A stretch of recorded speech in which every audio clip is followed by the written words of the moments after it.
Les petits, les faibles, changeront la société avec le même impact que le changement de couleur de leurs chaussettes. Ricanait la vieille femme, aussi riche et puissante que la hauteur de ses pets par rapport au niveau de son derrière. Le gros moustachu, à la chaîne d'or pesant le même poids que le bâtiment de son entreprise, dit un beau matin d'été. Le jour où la parole d'un paysan aura autant d'impact que la mienne, il sera aisément possible de faire un aller-retour entre Mars et Rue Neuve dans la même journée, voire la même après-midi. Oui, bien sûr que les femmes auront un jour leur mot à dire, nous en sommes totalement convaincus. Un jour, elles auront le droit de modifier la liste des courses à leur guise. Ajoutèrent deux hommes à l'unisson. L'unique son qui pouvait les faire rire et bouger leurs gros bides remplis de litres de bière, parfumés à la stupidité et fermentés avec soin parmi les goûts. Ces hommes et ces femmes, manquant cruellement d'humour, pleins aux as, remplis de piques pleines de méchanceté à jeter à tout moment, sans cœur et égoïstes, aimaient clamer à l'abri, derrière leurs carreaux, leur supériorité. Changer la société serait-elle donc en effet une histoire entre riches, entre hommes, entre puissants? Un éboueur décida de manifester sa colère et sa désapprobation en s'arrêtant. Oui, il s'arrête, mais il ne s'arrête pas seul. Il entraîne ses camarades. Monsieur l'éboueur laisse à présent sa montagne de déchets à madame la marquise. Fait tomber le plus musclé des hommes à coups de restes de délices de Bourgogne qui moisit là dans cette poubelle depuis belle lurette. Petit à petit, la dignité de ce monde figé dans leur rigidité et leur supériorité s'écroule sous le poids d'autant de puanteur. Madame, originaire du pays des idiots, cessa d'enfanter.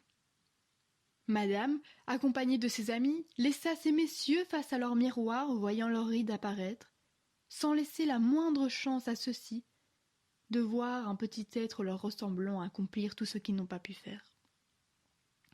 Madame écrasa de la pointe de ses talons aiguilles tout homme à la fierté trop présente et à la libido délaissée.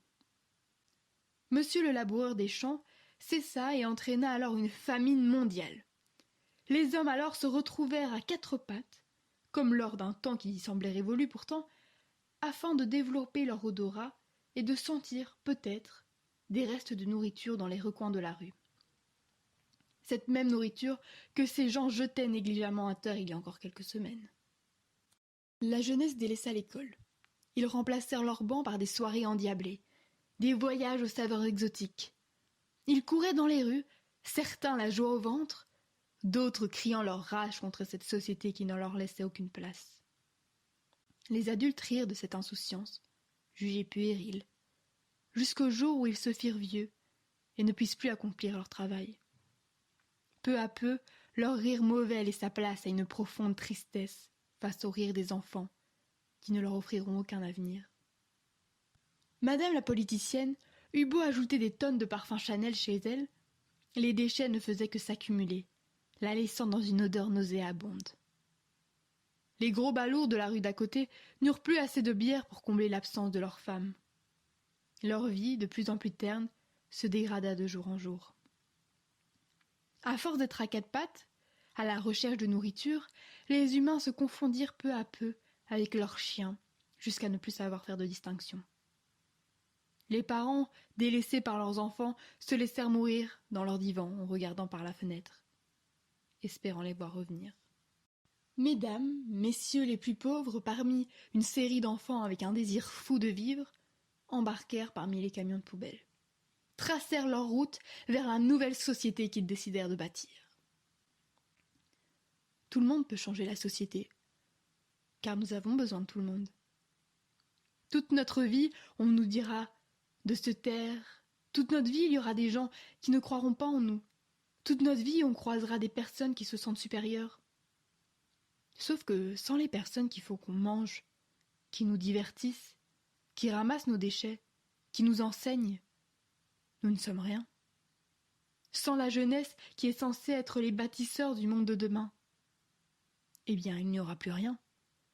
Sans les femmes, sans celles qui ont mis chacun de nous au monde, sans celles qui se battent au quotidien pour un monde meilleur, on ferait quoi sans elles?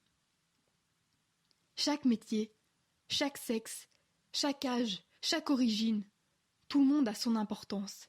Et si tout le monde a son importance, tout le monde a son mot à dire et doit être entendu. La seule clé pour changer la société, c'est d'être ensemble.